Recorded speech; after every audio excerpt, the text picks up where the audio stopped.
Wife texted, sleeping at my sister's tonight. She needs me. I texted back, no problem. Her sister had been living in our guest room for 3 days. My wife, Noelle, and I had been married for 7 years, and she'd never given me a single reason to doubt her until last Thursday, when her text came through at 9:47 p.m. Hey, staying at Shay's tonight. She's having a rough week and needs company. Love you. Sweet message. Thoughtful wife. One problem. Shay had been living in our guest room since Monday, because her landlord sold her building, and she had nowhere to go. She was literally 10 feet away from me watching a cooking show in her pajamas. I read the text twice, then looked down the hall where I could hear Shay laughing at something on TV. I didn't reply for 6 minutes. Then I typed, tell her I said hi. Love you too. I sat on the edge of our bed for 2 hours, holding my phone, scrolling back through weeks of messages looking for patterns I'd missed. I found 3 other nights in the past month where Noelle said she was at Shay's place. Noelle didn't come home that night or the next morning. She texted at noon on Friday, saying Shay was feeling better and she was heading home soon. I had 12 hours to think, and I used every single one. I asked Shay if she wanted to stay for dinner that evening, made her favorite pasta, set 3 plates at the table. Noelle walked through the door at 6:15 carrying her overnight bag and froze mid-step when she saw Shay twirling spaghetti at the kitchen table. Hey babe, I said, not looking up from my plate. How's Shay doing? Noelle's overnight bag slid off her shoulder and hit the floor. Shay looked up confused. How's me doing? I'm great. This pasta is amazing. Noelle tried to recover. I meant my friend Shay. From work. Different Shay. You don't have a friend named Shay, her sister said. I've met everyone at your office twice. Noelle turned to me. Can we talk privately? We can talk right here. She sat down slowly, like the chair might collapse under her. I've been helping a friend through something personal, and I didn't want to worry you with it. Which friend? You don't know them. Try me. She went quiet. Shay put her fork down. No, I need to ask you something. 2 weeks ago, your husband called me asking if you were at my apartment.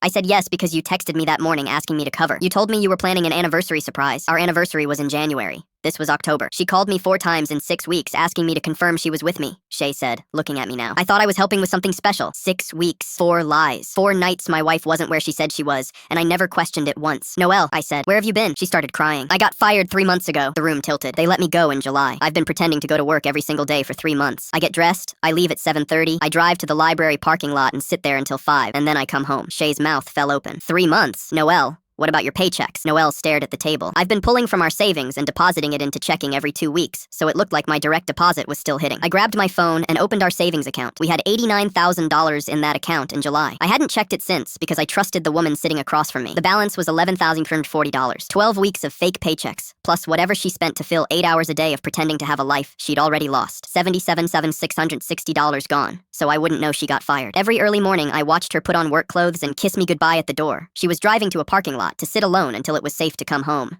Shay pushed her plate to the center of the table. I covered for you. I lied straight to your husband's face for you. And you were sitting in a parking lot the whole time? Noelle didn't answer. I closed the banking app and set my phone face down on the table. What did they fire you for, Noelle? She wiped her eyes with her sleeve and looked at me for the first time since she walked through that door. Embezzlement. Shay stood up and left the room without a word. I picked up my fork and took another bite of pasta. How much did you take from them?